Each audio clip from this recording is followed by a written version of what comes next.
করছে? এই তরকারিটা আবার এখানে কে রাখলো? আমিষ তরকারিটা সাইডে রাখতে বলেছিল, আর এটা এখানে থাক। এ কি করলে তুমি? আমিষ সাথে কেন নিরামিষ বাটিটা ছুলে? যা বাবা, আমি আবার কি করলাম? আমি তো আমিষ তরকারিতে হাত ঢুকিয়ে এখানে তরকারিটায় হাত দিইনি।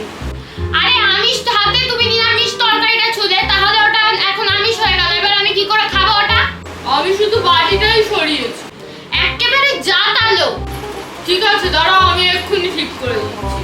তুমি বললে আমি আমিষটা ধরার পরে নিরামিষ ধরেছি বলে এটা আমিষ হয়ে গেছে, তাহলে আমি নিরামিষটা ধরলাম, ধরার পরে আমিষটা ধরলাম। দেখলে, এটা তাহলে আমিষটাও নিরামিষ হয়ে গেল।